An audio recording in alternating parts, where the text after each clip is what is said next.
Michelle Larson, and with me here today I have my friends Fiorella Sanin, Anna Julie, and Louise Gustafson. Today we will be discussing the advertising campaign called Live for Now, created by Pepsi. More specifically, we will discuss the advertisement released this year featuring Kendall Jenner. It received massive media attention and critique and was pulled after only one day. The agenda for today is that we will discuss a brief description of the campaign, the content of the advertisement, reactions to this content, the creative approach, the people who were involved in the production of the advertisement, the theories we used to analyze it, and lastly, improvements for the future. I will now hand over the word to my colleague, Fiorella Sanin. So let's talk about the description of the campaign. The campaign Live for Now by Pepsi was unveiled on the 13th of April 2012, and the campaign was launched in the US on the 7th of May of the same year. This was the first Pepsi global campaign. The main aim of this campaign is the desire to make the world understand the place that Pepsi has in people's hearts and people's minds. In fact, the campaign is addressed to the Pepsi loyalties, describe the people who live by the notion of making the most of every moment. In other words, live for now. This analysis will focus not just about the whole campaign, but will focus on one short film. This short film was promoted the 4th of April 2017, and the main character is Kendall Jenner, that is an American fashion model and also a television personality.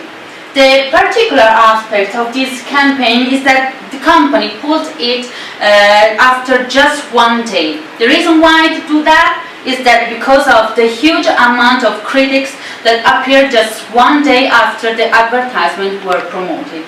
The reason why because of all these critics was because one of the reasons is that because of the campaign was criticized for trivializing political resistance. The content of the video. The short film starts showing young people that came from different cultures and different settings that are in the street, and they were taking part to a demonstration. They are also holding, as you can see from the picture, signs with very significant messages like "Join the conversation" and "Love and peace." In the meantime, Kendall Jenner is doing a Photoshop, and she's very distracted by what was happening near her. And one of the protesters invited her to join the crowd in the demonstration, and this is what she really does. Also removing her makeup she has, and also her wig. The main scene of all this short film is this main scene we can see Kendall Jenner that take a can of Pepsi and offer that to one young police officer, and that is line up the demonstration path. And as she do this significant act, young female photographer captures this moment. And the young officer take the can of Pepsi, open it, and started to drink it with pleasure. The soundtrack of this short film is a song named Lions by Skin Marley, that is the grandson of Bob Marley. Bob Marley was very famous, his songs were very famous just for the peaceful message that he wanted to transmit in his songs. And the main location is Bangkok in Thailand. The advertisement was removed just only one day after its publication because of the many negative reactions that were on the social media. Firstly, conservatives decoded the message as an accusation of their beliefs and values. Secondly, the young liberals decoded it as suggesting a simplified solution of their complex issues and deep troubles. Many of young people compare the Pepsi advertisement, compare the role of Pepsi, an easy Pepsi can, like a symbol of someone that can solve the can be a solution of a very complex issue. The reaction on the social networks was very viral, and there were increased the electronic word of mouth in these social media, also because of the very influential people.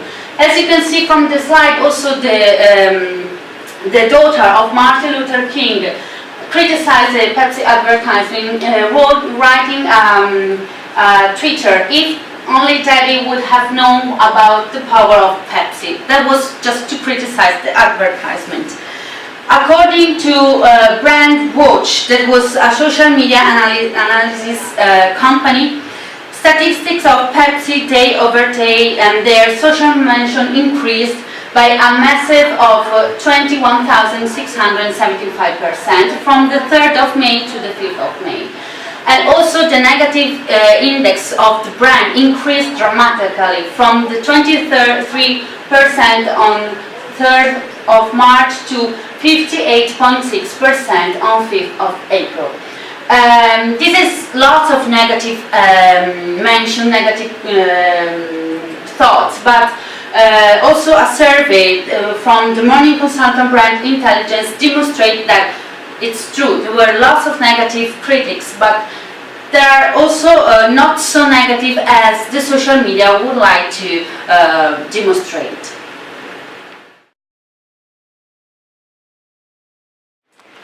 I'm going to talk about the creative approach, and in its essence, it can be described as a progressive strategy that likes to reflect and indicate today's generation and truly show what it means to live for now. And in the context of the creative approach, I will also talk about the competitors, the target audiences, both the general one and the one for the specific campaign, and also media scheduling, the rationale and the objectives. So starting up with a competitor analysis, Coca-Cola's main competitor globally is Coca-Cola. And it is also reflected in the UK and the US markets, as you can see in the notes here.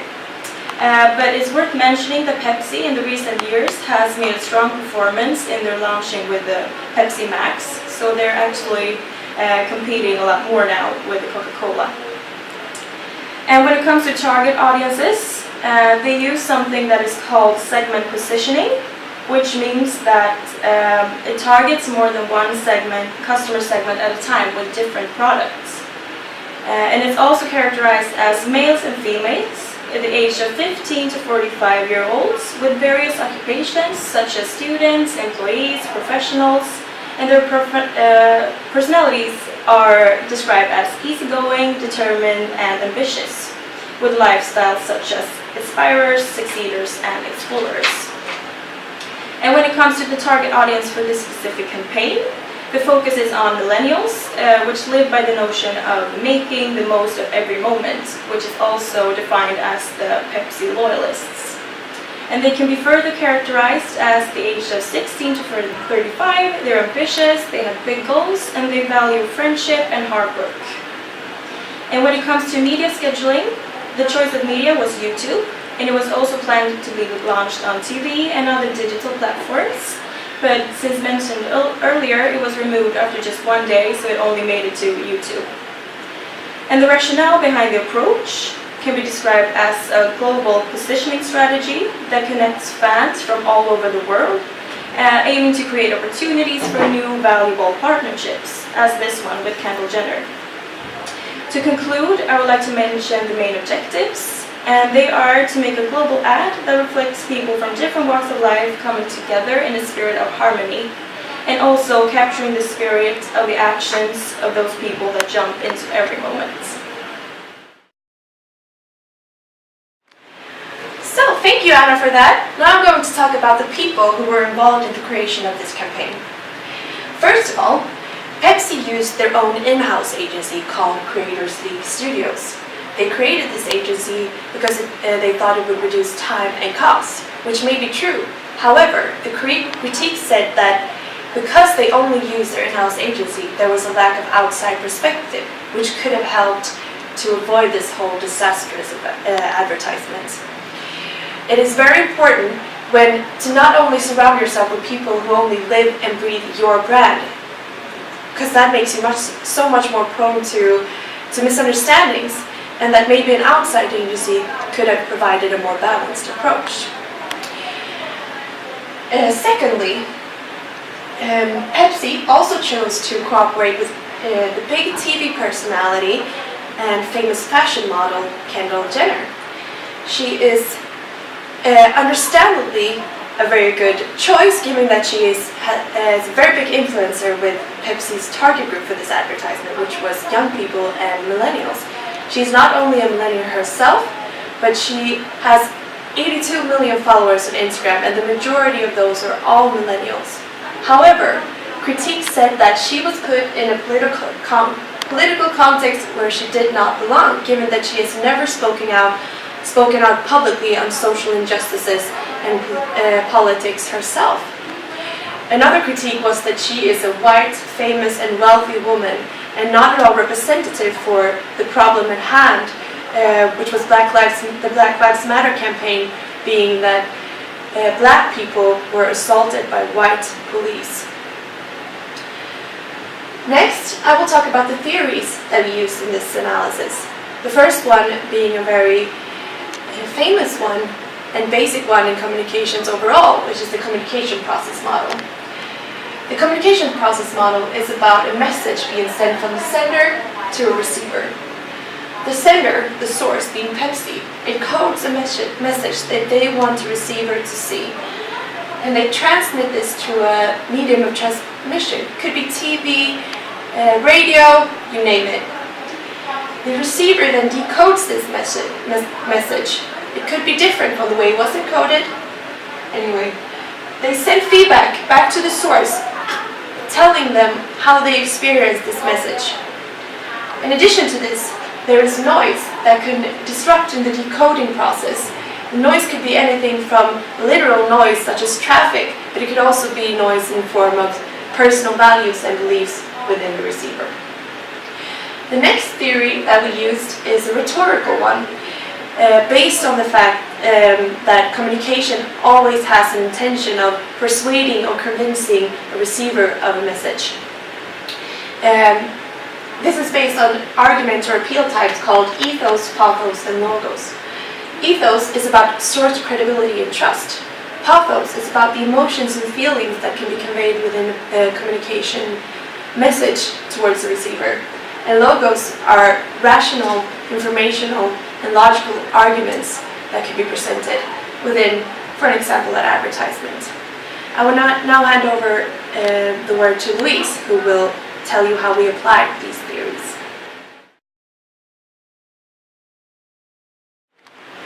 So now we're moving on to the results of applying these theories, and we'll start with the communication process model. So the fact that the source was an in-house agency led to that Pepsi didn't get any outside perspective on the campaign. So with the help of an external agency, they would have been able to get feedback before the ad was published, and in that case avoid this massive critique.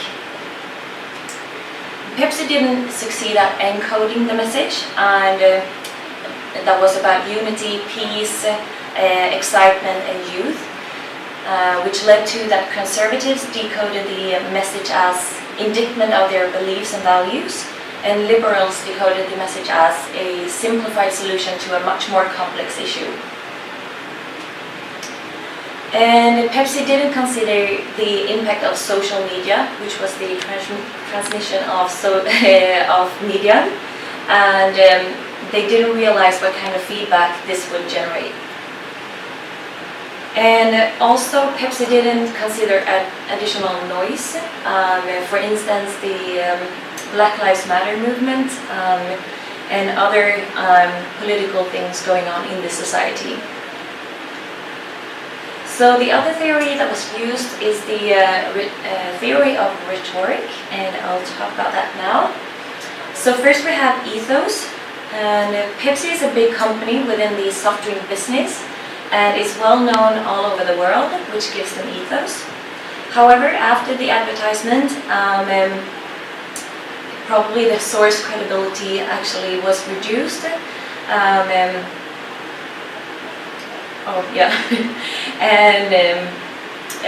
Sorry about that. And in order to build up trust as well, Pepsi featured Kendall Jenner in the ad, who is a famous and established influencer within the target group, which also gives Pepsi ethos.